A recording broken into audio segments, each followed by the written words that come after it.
नए वीडियो में। आज की वीडियो में हम लोग एक रोमांटिक ड्रामा मूवी का एक्सप्लेन करने वाले हैं। इस मूवी के शुरुआत में हम लोग एक आयरिस नाम की लड़की को देखते हैं, जिसे एक जोश नाम के लड़के से प्यार हो जाता है। जोश आयरिस के साथ कई बार घपाघप किया करता था। एक दिन जब वो अपने दोस्तों के पास आयरिस को मिलवाने के लिए लेकर जाता है, तब उसके दोस्त भी आयरिस को देखकर उसकी तरफ अट्रैक्ट हो जाते हैं और वो लोग भी अब आयरिस के साथ इंटीमेट होना चाहते हैं। लेकिन सबसे हैरानी की बात यह थी कि जोश को इस बात से कोई भी फर्क नहीं पड़ता है कि कोई भी आयरिस के साथ घपाघप कर सकता है। एक बार आयरिस जब जोश के दोस्त के साथ अकेली होती है, तब वो आयरिस को अपने पास बुलाता है और कहता है मेरे पास आ जाओ, क्योंकि तुम इसी काम के लिए यहाँ हो। इसके बाद वो आदमी आयरिस के साथ में क्या करता है, ये हम लोग इस वीडियो में आगे देखेंगे। तो चलिए इस मूवी को शुरू करते हैं। इस मूवी की शुरुआत एक सुपरमार्केट से होती है। यहाँ पर हम लोग एक आयरिस नाम की लड़की को देखते हैं। तभी एक जोश नाम का लड़का यहाँ आता है। जोश आयरिस को ही देखे जा रहा था। यहाँ आयरिस भी जोश को नोटिस करती है। इन दोनों की नजरें मिलती हैं और इन दोनों को पहली नजर में ही प्यार हो जाता है। अब ये लोग साथ में घूमते हैं।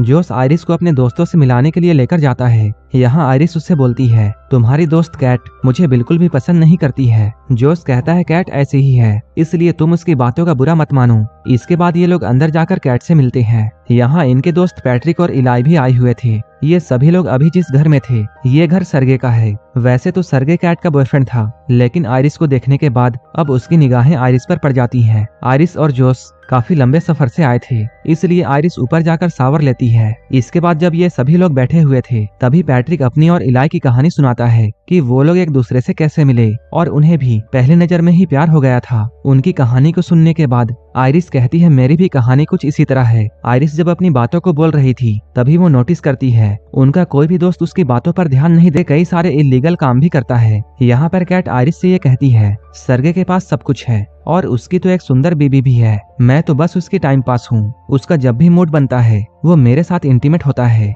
कुछ देर के बाद ये सभी लोग यहाँ डांस करने लगते हैं। तभी सरगे आयरिस के नजदीक आने की कोशिश करता है। यहीं पर जोश भी होता है। डांस करते हुए आयरिस जोश को अपने तरफ खींचती है। यहाँ ये लोग साथ में काफी मस्ती करते हैं। रात में सोने से पहले ये लोग इंटीमेट होते हैं, लेकिन तभी आयरिस कुछ बोलने लगती है। जोश उसे कहता है सो जाओ। तभी आयरिस एकदम से ही सो जाती है। सुबह में ये लोग नदी के पास जाने वाले थे। जोश आयरिस से कहता है मेरा जाने का मन नहीं है, इसलिए तुम अकेली चली जाओ। जोश आयरिस की बातों को मानकर अकेली जाती है, लेकिन आयरिस के जाते ही जोश ने अपने फोन में वो एक पेन ड्राइव को कनेक्ट करता है। इधर बाहर आयरिस को अपने जेब में एक चाकू मिलता है। यहाँ पर पीछे सरगे भी होता है। सरगे आयरिस के साथ फ्लर्ट करने की कोशिश कर रहा था। सरगे को देखकर आयरिस कहती है मुझे अब वापस जाना चाहिए, लेकिन सरगे उससे कहता है तुम मेरे गेस्ट हाउस में आई हो, इसलिए तुम्हें थोड़ा टाइम मेरे साथ गुजारना चाहिए। सरगे यहाँ आयरिस को सनस्क्रीन देकर ये कहता है कि तुम मेरी पीठ पर इसे लगा दो। तभी वो आयरिस का हाथ पकड़ लेता है। सरगे कहता है मेरे पास कैट का परमिशन है और तुम तो यही करने के लिए हो। कुछ ही देर के बाद हम लोग आयरिस को देखते हैं,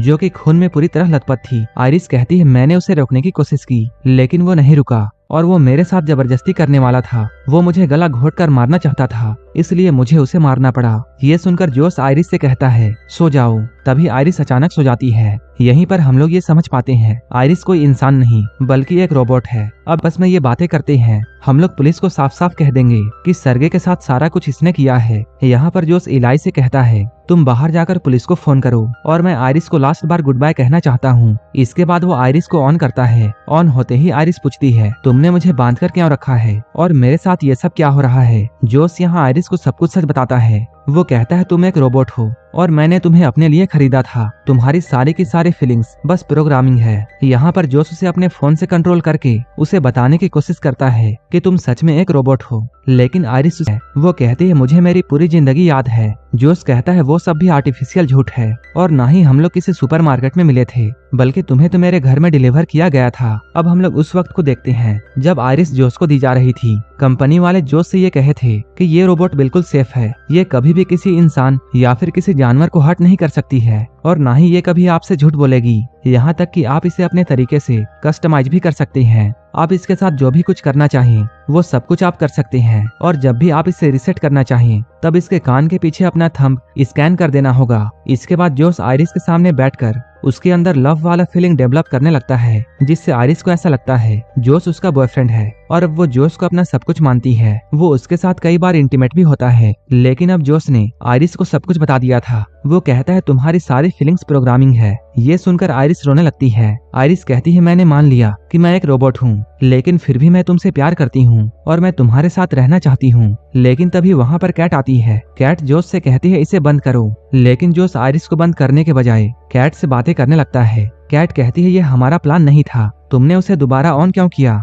जोश कहता है मैं बस लास्ट बार उसे गुड बाय कहना चाहता था। यहीं पर हम लोग ये जानते हैं ये सारा का सारा कुछ जोश और कैट का प्लान था। इन दोनों ने मिलकर आयरिस के सेटिंग के साथ छेड़छाड़ की थी ताकि वो सरगे को मार दे। लेकिन इधर आयरिस पास में पड़े हुए चाकू की तरफ बढ़ती है। जब जोश उसे बंद करने के लिए उसके पास में आता है, तब आयरिस उसे जोर से एक मुक्का मारती है। कैट ये सब देखते रह जाती है। इसके बाद आयरिस जोश का फोन लेकर यहाँ से निकल जाती है। अब जोश ये सारी बातें इलाई को बताता है। वो कहता है मैंने ही आयरिस के सेटिंग के साथ में छेड़छाड़ की थी ताकि वो सरगे को मार दे और उसका सारा का सारा पैसा हमारा हो जाए। इसके बाद ये लोग इस पैसे में एक हिस्सा इलाई को भी देने की बातें करते हैं। इलाई कहता है तब तो एक हिस्सा पैट्रिक का भी होना चाहिए। जोश कहता है पैट्रिक का कैसे? यहीं पर हम लोगों के सामने एक और बड़ा खुलासा होता है कि पैट्रिक भी एक रोबोट है। ये लोग बातें करते हुए पैसों का 3 हिस्से करने के लिए मान जाते हैं, लेकिन पुलिस के आने से पहले उन्हें आयरिस को ढूंढना था ताकि वो लोग उसकी सेटिंग्स को पहले की तरह कर दे और पुलिस को उन पर शक ना हो। इधर आयरिस जोश का फोन लेकर आई थी और वो जोश के फोन को खोलकर अपनी सेटिंग्स खुद से ही चेंज कर लेती है और वो अपने इंटेलिजेंस को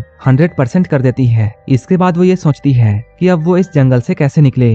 अगर आयरिस चुपचाप जोश के कार तक जाती है, तब वो जोश के फोन को यूज करके उसके गाड़ी को खोल सकती है और आराम से। लेकिन यहाँ पर हम लोग ये जानते हैं कि पैट्रिक को पहले से ये पता था कि वो एक रोबोट है। उसने ये बात अपने आप ही जान लिया था। पैट्रिक कहता है ये बात जानने के बाद भी मैं तुमसे उतना ही प्यार करता हूँ और तुम्हारी और मेरी पहली बार मिलने की जो मेमोरी है वो मेरे लिए बिल्कुल सच है। इलाई कहता है हाँ मैं भी तुमसे बहुत प्यार करता हूँ। लेकिन तभी जोश का फोन बजता है। इलाई ये समझ जाता